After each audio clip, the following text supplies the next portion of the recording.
Hello guys, welcome back to my channel. Welcome back to our channel.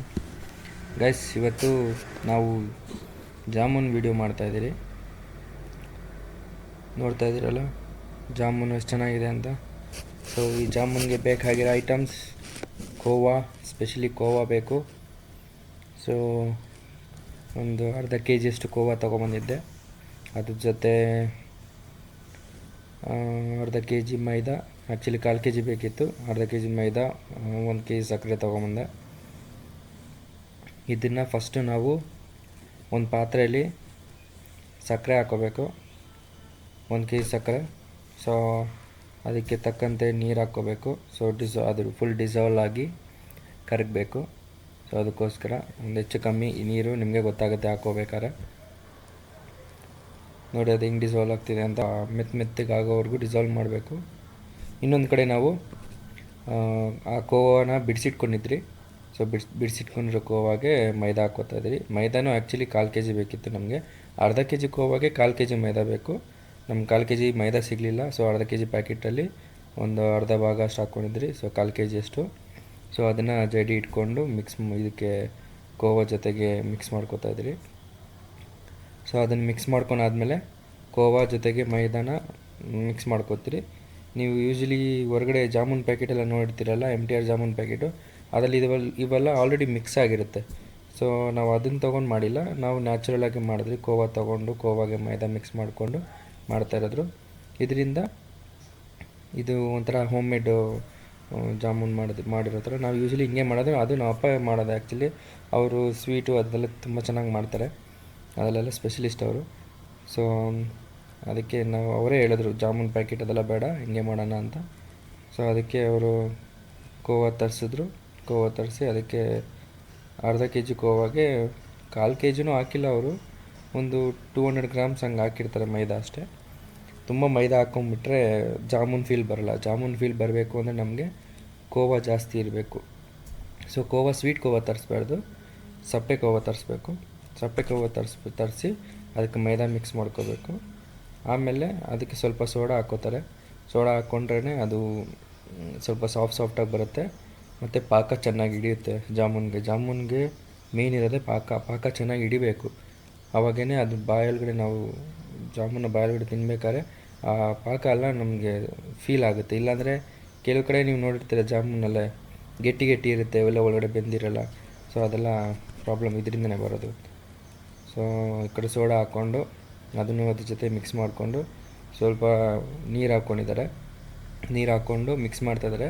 So ಇದು ಈ ಚಪಾತಿ ಕಲಿಸೋವಾಗ ಯಾವ ಥರ ಬರುತ್ತೆ, ಸೊ ಸಿಮಿಲರಾಗಿ ಹಂಗೆ ಬರುತ್ತೆ.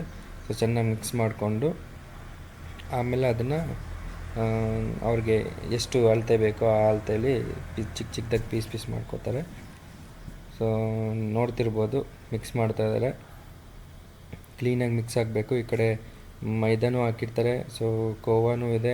ಸೊ ಎಲ್ಲ ಕ್ಲೀನಾಗಿ ಮಿಕ್ಸ್ ಆಗಿ ಎಲ್ಲ ಕಡೆಗೆ ಅದು ಫಿಲ್ ಆಗಬೇಕು. ಮತ್ತು ಸೋಡಾನೂ ಹಾಕಿದ್ದಾರೆ, ಸೋಡಾನೂ ಎಲ್ಲ ಕಡೆ ಸ್ಪ್ರೆಡ್ ಆಗಬೇಕು. ಸೊ ಚೆನ್ನಾಗಿ ಮಿಕ್ಸ್ ಮಾಡ್ಕೊಂಡಾದಮೇಲೆ ಅದನ್ನು ಪೀಸ್ ಮಾಡ್ಕೋತಾರೆ. ಇನ್ ಕೇಸ್ ಕೋವಾ ಇದೆಲ್ಲ ಸ್ವಲ್ಪ ಕೈಗೆ ಅಂಟ್ತಿದೆ, ಹೆಂಗೂ ನೀರು ಹಾಕ್ಕೊಂಡಿದ್ದಾರಲ್ಲ, ಕೈಗೆ ಅಂಟ್ತಿದೆ ಅಂತ ಹೇಳಿದ್ರೆ ಇನ್ನೊಂದು ಸ್ವಲ್ಪ ಬೇಕಾದ್ರೆ ಮೇಲೆ ಮೈದಾ ಹಾಕ್ಕೊಂಡು ಬಿಡಿಸ್ಕೊಂಡು ಚೆನ್ನಾಗಿ ಕಲಿಸ್ಕೋಬೋದು. ಸೇಮ್ ಚಪಾತಿ ಕಲಿಸ್ದಂಗೆ, ಚಪಾತಿ ಈ ಪೂರಿ ಅದಕ್ಕೆಲ್ಲ ಕಲಿಸ್ತಾರಲ್ಲ, ಸೇಮ್ ಅದೇ ಥರನೇ ಕಲಿಸ್ಕೊಳೋದು. ಇದರಲ್ಲಿ ಬೇರೆ ಏನು ಎಫರ್ಟ್ಸ್ ಏನಿಲ್ಲ.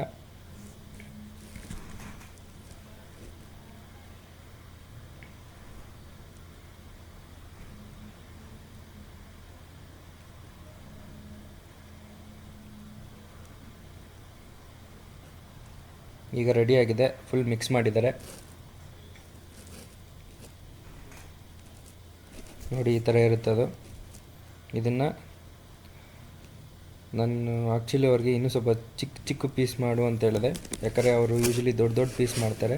ದೊಡ್ಡ ಪೀಸ್ ಮಾಡಿದ್ರೆ 1-2 ತಿನ್ನೋಷ್ಟಕ್ಕೆ ನಮಗೆ ಹೊಟ್ಟೆ ತುಂಬೋಗ್ಬಿಡುತ್ತೆ, ಅಷ್ಟು ದಪ್ಪ ಇರುತ್ತೆ. ಅದಕ್ಕೆ ನಾನು ಸ್ವಲ್ಪ ಚಿಕ್ಕದು ಮಾಡು ಅಂದೆ. ಆದಷ್ಟು ಚಿಕ್ಕದು ಮಾಡಿದವ್ರೆ.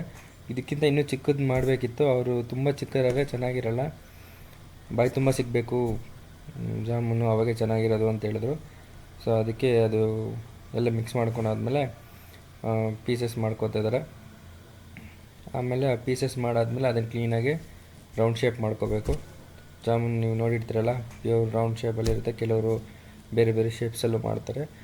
ಸೊ ಪ್ಯೂರ್ ರೌಂಡ್ ಶೇಪಲ್ಲಿರಬೇಕು, ಯಾಕಂದರೆ ಅದು ಕ್ಲೀನಾಗಿ ರೌಂಡ್ ಶೇಪಲ್ಲಿದ್ದರೆ ಜಾಮೂನು ಒಡೆಯಲ್ಲ ಅಂತ ಹೇಳ್ತಾರೆ. ಸೊ ಕ್ಲೀನಾಗಿ ರೌಂಡ್ ಶೇಪಲ್ಲಿ ಎಣ್ಣೆಯಲ್ಲಿ ಕರೆದ್ಬಿಟ್ಟು ಪಾಕಕ್ಕೆ ಹಾಕ್ತಾರೆ. ಸೊ ಅದಕ್ಕೋಸ್ಕರ ಕ್ಲೀನಾಗಿ ರೌಂಡ್ ಶೇಪ್ ಮಾಡ್ಕೋತಾ ಇದ್ದಾರೆ. ಆಲ್ಮೋಸ್ಟ್ ರೆಡಿ ಆಗ್ತಿದೆ ನೋಡಿ, ಎಷ್ಟು ಪೀಸಸ್ ಬಂದಿದೆ ನೋಡಿ ಇದರಲ್ಲಿ. ನೀವು ಹಿಂಗೆ ಸುಮ್ಮನೆ ಹಂಗೆ ಅಂದಾಜಾಗಿ ಲೆಕ್ಕ ಹಾಕೊಬೋದು. ಅರ್ಧ kg ಕೋವಾದಲ್ಲಿ 1/4 kg ಮೈದಾ ಜೊತೆಗೆ ನಮಗಿದು ಒಂದು 50 ಪೀಸಸ್ ಮೇಲೆ ಬಂದುಬಿಡ್ತು.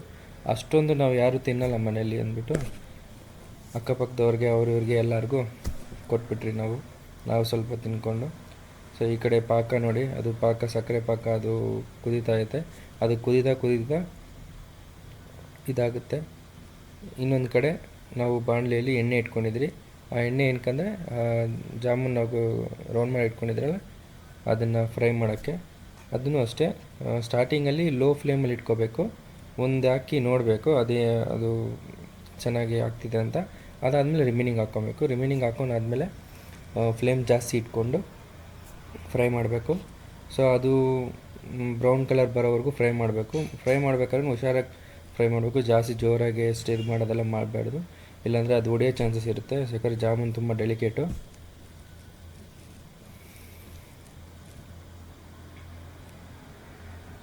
ಹೀಗೆ ಫ್ರೈ ಮಾಡ್ತಾಯಿದ್ರೆ ಲೈಟಾಗಿ ಕಲರ್ ಚೇಂಜ್ ಆಗ್ತಾ ಬ್ರೌನ್ ಕಲರ್ವರೆಗೂ ಬರುತ್ತೆ.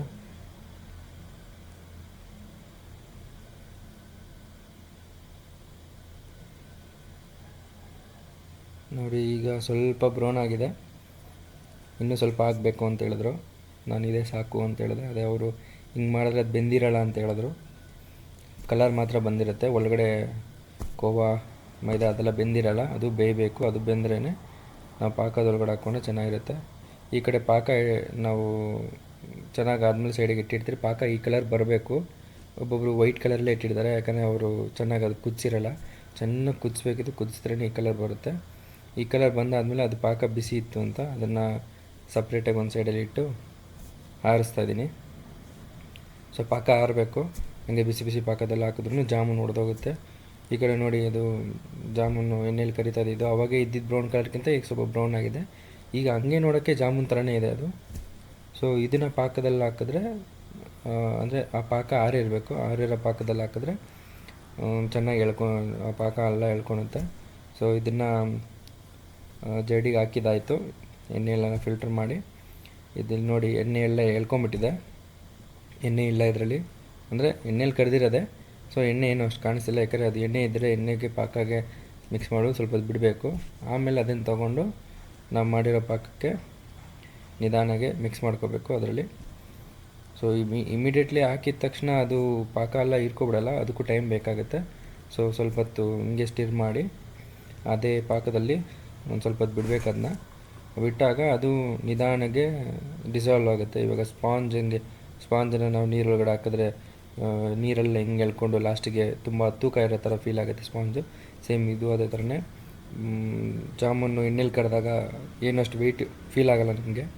ಆದರೆ ಅದನ್ನು ಪಾಕದಲ್ಲಿ ಹಾಕಿ ಒಂದು ಸ್ವಲ್ಪ ಹೊತ್ತು ಬಿಟ್ಟಾದಮೇಲೆ ಎತ್ತಿದ್ರೆ ತುಂಬ ತೂಕ ಫೀಲ್ ಆಗುತ್ತೆ. ಸೊ ಅದೇ ಆಗಿದ್ದು. ಆದರೆ ಯಾವುದೂ ಒಡೆದಿಲ್ಲ ನೋಡಿ.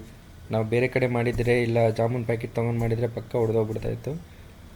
ಇದು ತುಂಬ ಹೊತ್ತಾಗಿ ಆ ಪಾಕದಲ್ಲಿ ಇಟ್ಟಾದಮೇಲೆ ಒಂದು ಗಿನ್ನೆಗೆ ಹಾಕ್ಕೊಂಡಿದ್ರಿ.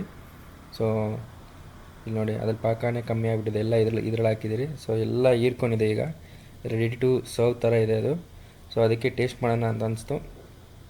ಅದಕ್ಕೆ ಒಂದು 3 ಪೀಸು ಗಿನ್ನೆಗೆ ಹಾಕ್ಕೊಂಡು ಜೊತೆಗೆ ಪಾಕ ಹಾಕ್ಕೊಂಡು ತಿನ್ನೋಕೆ ರೆಡಿಯಾಗಿ ಕುತ್ಕೊಂಡ್ಬಿಟ್ಟಿದೆ. ಯಾಕಂದರೆ ನೋಡ್ತಾನೆ ತಿನ್ನಬೇಕು ಅಂತ ಅನಿಸ್ಬಿಡ್ತು. ಆ ಸ್ಮೆಲ್ಲು ಅದು ಇದೆಲ್ಲ ಅಷ್ಟೇ ಗಾಯ್ಸ್. ಈ ವಿಡಿಯೋ ನಿಮಗೆಲ್ಲ ಈ ವಿಡಿಯೋ ಇಷ್ಟ ಆಗಿದ್ದರೆ please like, share and subscribe ಮಾಡ್ಕೊಳ್ಳಿ ನಮ್ಮ ಚಾನಲ್ನ. ಮತ್ತು ನಮ್ಮ ಸಪೋರ್ಟ್ ಮಾಡಿ. ಇದೇ ಥರ ಮತ್ತೆ ವೀಡಿಯೋಗಳು ಮಾಡ್ತಾಯಿರ್ತೀರಿ.